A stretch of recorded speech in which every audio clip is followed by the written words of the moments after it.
2 November 2025, kabar duka menyelimuti tanah Jawa.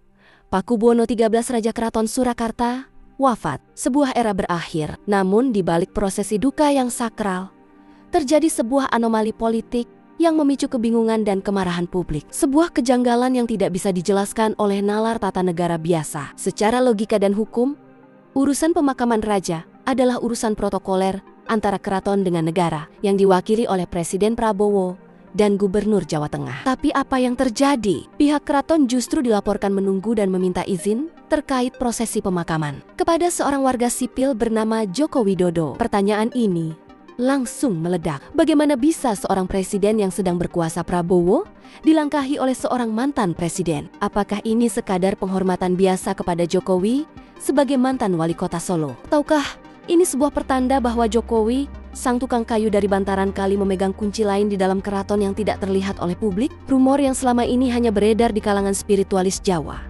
Rumor yang mengatakan bahwa Jokowi bukanlah rakyat biasa, bahwa di dalam darahnya mengalir nasab tersembunyi dari Trah Brawijaya V, Trah Sunan Kalijogo, dan Raja-Raja Mataram. Jadi, siapakah Joko Widodo sebenarnya? Apakah dia hanya mantan yang sangat dihormati? Ataukah dia adalah raja yang sesungguhnya, yang selama ini menyembunyikan mahkotanya di balik citra rakyat biasa? Di video ini, kita akan membongkar misteri terbesar di balik figur paling penuh teka-teki di Indonesia. Sebelum kita masuk ke ranah abu-abu, mari kita bedah dulu penjelasan logisnya. Tentu saja, negara hadir sebagai raja yang dihormati, Presiden Prabowo, Gubernur Jawa Tengah, dan seluruh aparat negara pasti terlibat dalam prosesi ini. Ini adalah protokol standar tata negara. Ini adalah fakta logis pertama. Kedua, kita harus paham kultur dan habit keraton. Keraton Solo bukanlah entitas politik modern yang kaku. Mereka hidup dengan adat ribuan tahun. Bagi mereka, hierarki tidak hanya berdasarkan jabatan saat ini, tapi juga garis keturunan dan jasa. Menghormati mantan pemimpin yang dianggap berjasa adalah sebuah kewajiban budaya. Dan inilah penjelasan lengkap logis yang paling masuk akal. Hubungan emosional. Jauh sebelum jadi presiden, Jokowi adalah wali kota Solo. Ialah yang mati-matian mendamaikan konflik internal. Keraton konflik raja versus Dewan Adat yang sudah buntu bertahun-tahun. Jasanya menyelamatkan keraton dari perpecahan itu sangat besar. Jadi, secara logis wajar jika pihak keraton menunggu kedatangan Jokowi. Ini adalah bentuk penghormatan tertinggi, kula nuwun, kepada sosok yang mereka anggap sebagai penyelamat keraton. Ini adalah soal etika dan balas budi, bukan soal tata negara. Penjelasan ini terdengar sangat logis dan menutup semua misteri. Tapi, benarkah sesederhana itu? Apakah rasa hormat setara dengan menunggu izin untuk prosesi pemakaman seorang raja? Apakah jasa seorang mantan wali kota punya kuasa untuk melangkahi seorang presiden aktif? Disinilah narasi logis mulai retak, dan narasi putih abu dimulai. Tapi penjelasan jasa mantan wali kota itu terasa rapuh. Ia tidak menjelaskan mengapa keraton harus meminta izin untuk memakamkan rajanya sendiri. Ia tidak menjelaskan mengapa seorang presiden aktif Prabowo seolah dikesampingkan demi seorang warga sipil. Disinilah narasi logis mulai retak, dan kita masuk ke kain putih abu, sebuah narasi yang tidak diajarkan di buku sejarah, tapi hidup dan diyakini oleh para spiritualis Jawa. Rumor pertama, dan yang paling fantastis, Trah Brawijaya V.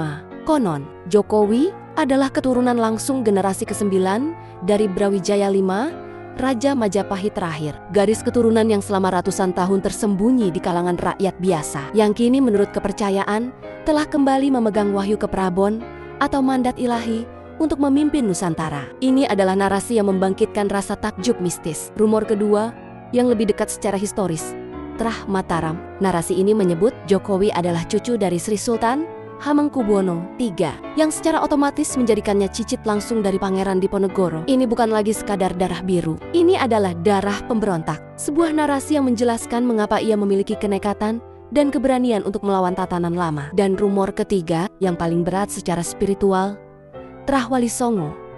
Narasi ini berbisik bahwa Jokowi adalah keturunan langsung Sunan Giri ke-18 dan Sunan Kalijogo ke-17. Ini bukan lagi soal tahta duniawi raja, tapi soal tahta spiritual wali. Sebuah garis keturunan yang dipercaya memegang mandat untuk menjaga keseimbangan Nusantara, yang mengharuskan pemimpinnya tampil sebagai wong cilik. Majapahit, Mataram, Wali Songo, tentu ini semua masih rumor di tanah abu-abu. Tidak ada bukti ilmiah Tapi, anomali di pemakaman PB13 terlalu janggal untuk diabaikan. Dan seperti yang Anda katakan, dengan segala keistimewaannya, besar kemungkinan dugaan itu benar. Pertanyaannya, jika ini benar, mengapa ia menyembunyikannya? Terah Majapahit, Mataram, dan Wali Songo. Jika rumor kain putih abu ini benar, pertanyaannya menjadi jauh lebih besar.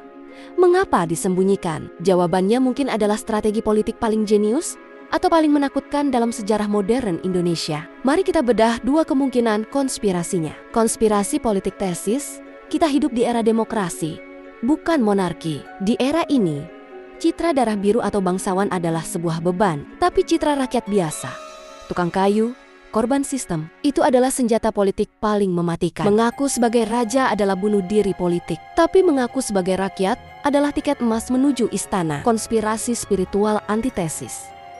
Tapi disinilah gorengannya menjadi lebih dalam. Bagaimana jika itu bukan strategi politik, tapi takdir spiritual? Dalam ramalan kuno Jawa, seorang satrio piningit atau ratu adil harus piningit tersembunyi. Ia harus lahir dari rakyat jelata, merasakan penderitaan, dan menyembunyikan darah birunya agar bisa memimpin dengan adil. Ia bukan berbohong soal identitasnya.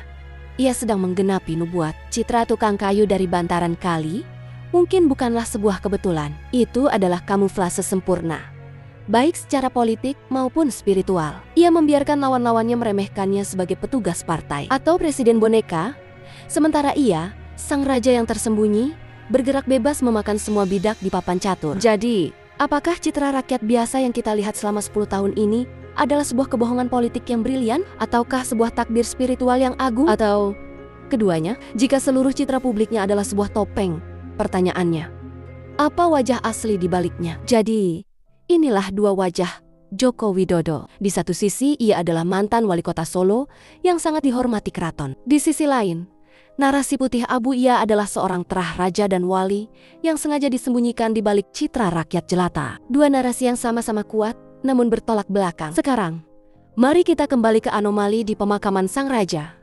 Izin yang ditunggu keraton bukanlah izin birokrasi dari mantan pejabat. Mungkinkah itu adalah izin spiritual, sebuah pengakuan diam-diam dari keraton Solo kepada seseorang yang mereka yakini memegang mandat atau terah yang lebih tinggi, yang selama ini bersembunyi di balik topeng rakyat biasa? Jika rumor nasab ini adalah kebohongan yang sengaja diciptakan untuk politik, maka ini adalah manipulasi paling jenius sekaligus paling mengerikan dalam sejarah. Tapi, bagaimana jika rumor itu benar? Jika ia benar-benar terah Brawijaya atau Wali Songo, ini akan memicu rasa bangga dan takjub yang luar biasa bagi para pendukungnya. Ini memvalidasi bahwa Indonesia akhirnya dipimpin oleh sosok satrio piningit yang diramalkan. Ini akan memicu kemarahan dan kebencian bagi mereka yang merasa ditipu oleh citra tukang kayu selama 10 tahun. Ini menempatkannya sebagai kingmaker yang sesungguhnya, seorang manipulator ulung, seorang raja yang rela menjadi rakyat jelata untuk memahami penderitaan rakyatnya. Rakyat biasa yang menjadi presiden atau raja tersembunyi yang menjalankan takdirnya?